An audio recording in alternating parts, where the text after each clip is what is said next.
Hey guys, what's up? It's Susan Burns. I am the Portland makeup girl. Welcome to my channel. Today we are going to talk about the Titanic Conspiracy Theories. And I really hope you've already watched my last conspiracy type videos. I hope you're here because you are awoken to the truths of the world and you just are on like a mission to learn everything. But if you're not and you still believe that the Titanic really did just sink from an iceberg, then that's cool too. Happy learning to you.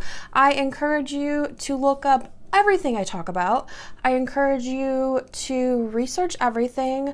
I just want you to do you, and I think that people are so much more powerful when they do their own learning, investigation. Don't look anything up on Google, you guys. We're done with that. That's ancient thing that doesn't block your search results.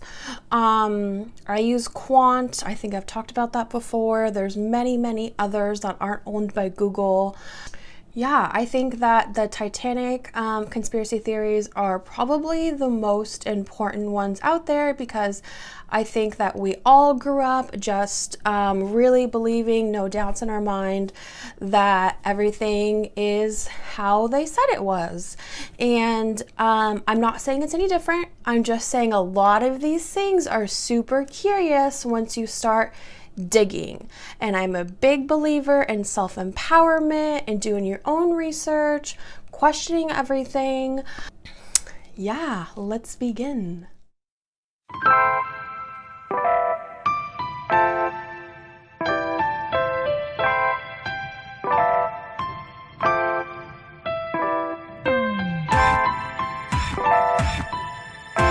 All right, I'm gonna be starting with some glitter today, and I'm gonna be playing with the Jaclyn Hill palette, really inspired by these like purples down here. So I want to play with those today. So I'm gonna be dipping into more of like a mauve neutral tone first, just to really get the crease going. So let's start out with basic facts about the Titanic. So if you didn't know this, there were two almost identical ships. Okay, if I say boat during this entire thing, don't kill me. I've been like really trying to be like, it's not a boat, it's a ship. It's not a boat, it's a ship. So just forgive me if I do that. I do have 3 pages of notes, so hopefully that doesn't happen. But there were two ships, okay? There were two ships. One of them was called the Titanic, and one of them was called the Olympic.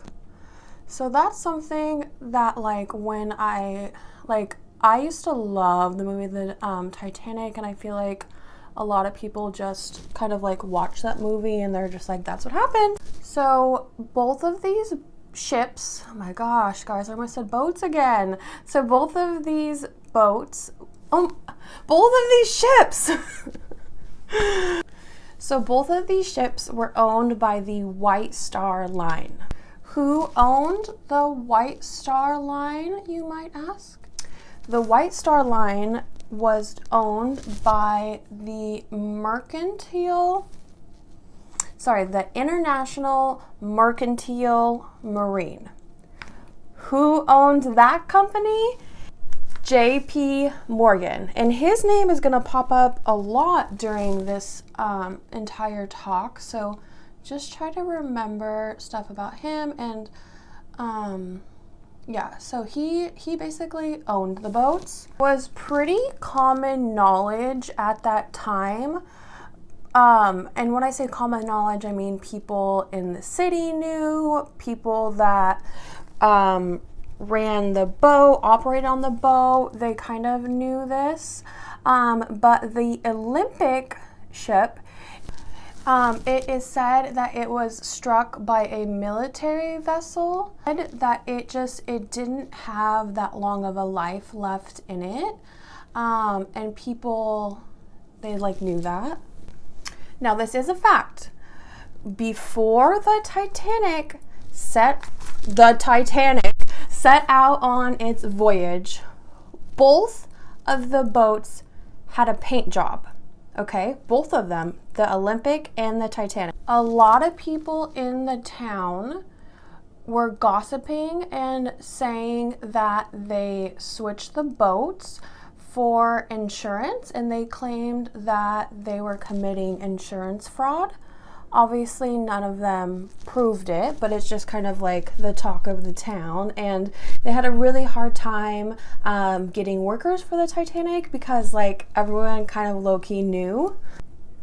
Now, you might be asking, I said that the boats were similar, very, very similar, but they were different. So the Olympic had 16 portholes, while the Titanic had 14 portholes. And some of the windows were shaped differently.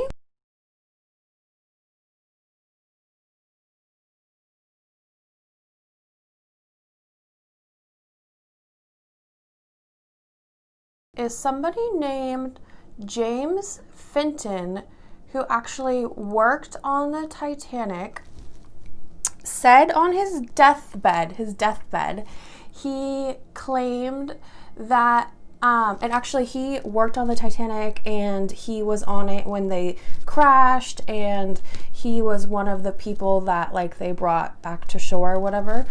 He says that when they were brought back to shore, there was government officials everywhere. They were read something called the Official Act of Secrecy, and they were not allowed to ever mention the talk of the town, which is that they switched the boats for insurance fraud. So he went his entire life without really talking about this. He did say that like there's stuff we don't know, but like literally on his deathbed, he was like, just so you know, like that happened, which I just think is super crazy. So this actually has happened more recently. There is somebody named James Cameron who is, I don't know like what he does, but he was like a diver. He actually has dove down to the Titanic 33 times. And in one of his, what do you call it? Like one of his dive sessions, he took a picture of the part of the boat where the Titanic used to read. Let me remind you, it's been a long time since 1913 when it sunk or whatever. So most of the paint has peeled away, and I'm going to attach a picture here.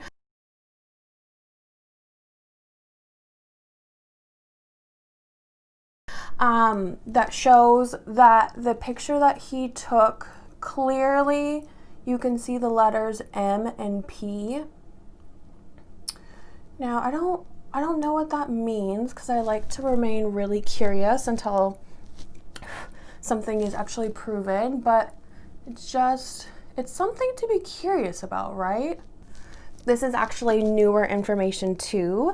The Maritime Museum has actual footage that you could go look at, and they did a lot of research on the Titanic, and from their research, evidence, whatever, they have officially concluded that there was 100% a fire down in the coal bunker, that they can conclude by the severity of the damage to the actual metal and stuff that's really hard to burn, that the fire had been going for 3 weeks before the voyage. That's a little weird. I don't know. So this is where the conspiracy theories get a little crazy, because you might be like, okay, they did that for insurance, but like a lot of people think it was for another reason. So when we look at the really super wealthy people that died on the Titanic, which there was a lot of like really wealthy people, I'm gonna name 4 of them. There were so many more that you guys can look into yourselves, but the ones I'm gonna talk about: Benjamin Guggenheim, Issa Strauss, and David Astor. You guys, I don't know if I said any of those right, but they are significant because all of them heavily voted against the federal banking system. So they did not want the Federal Reserve. Okay, so the Titanic sank in 1912, and just so you have a term of reference, the Federal Reserve happened in 1913, so just a year after it sank. So, I mean, who knows if those people really made that big of a difference? We'll probably never know, but it's just very insightful. Sorry, I said I was going to name 4 names, but I only had 3 to name, so yeah. 2 people that made it very publicly known that they were going to be on the Titanic and actually had suites. They had like the whole 9 yards. Like they were super rich. So obviously they had like the best spot in the Titanic.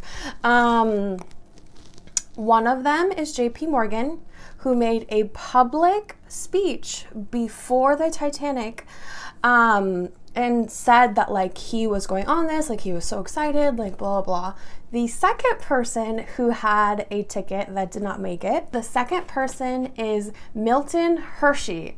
So a lot of people think that like he wanted to dominate the chocolate world and like he was securing his spot as like the chocolate king. So I don't know if that's like true, but I just think that's like a funny part of the something else I find really interesting about Mr. JP Morgan is 1 hour before the Titanic was supposed to set out on its voyage, he had 2 of the most expensive bronze statues removed from the Titanic. That's kind of weird. Maybe he just didn't want them on there, but also they sound really expensive and like something that I wouldn't want to sink in the ocean. I don't know. I don't know if I already said this, but he was actually, so he was sick, right? Like he didn't end up going on the big voyage, but people say that he was spotted in town with his wife shopping and getting drinks and like blah, blah, blah, like the day of the voyage and like days after. So like clearly he wasn't sick. All right, I'm gonna move forward with getting the glitter all over my lid now. So you might be wondering why I mentioned the Federal Reserve and what's the significance with all of this. And if you didn't know, JP Morgan had a pretty big hand in setting up the Federal Reserve. He actually helped out the, whoa, we're getting crazy. So in 1895, he actually bailed out the federal government with money because like they wanted people to feel more secured, like blah, blah. Often provided lines of credit for the federal government and like blah, blah. So he was just like a really big supporter of the Federal Reserve happening. If you are caught up in Falcon Ball and Out of the Shadows, when I said the words Federal Reserve, you might have went, whoa, like what? Like you might be seeing how like this all kind of ties together. So yeah, I actually heard about this conspiracy theory like years ago, and then when I started watching like Out of the Shadows and like blah, blah, I was just like, what? Like, that's so crazy. And if you haven't watched those things, you might not know that the Federal Reserve isn't owned by the government. Look into it, guys. If you don't know that, look into it more. Don't use Google.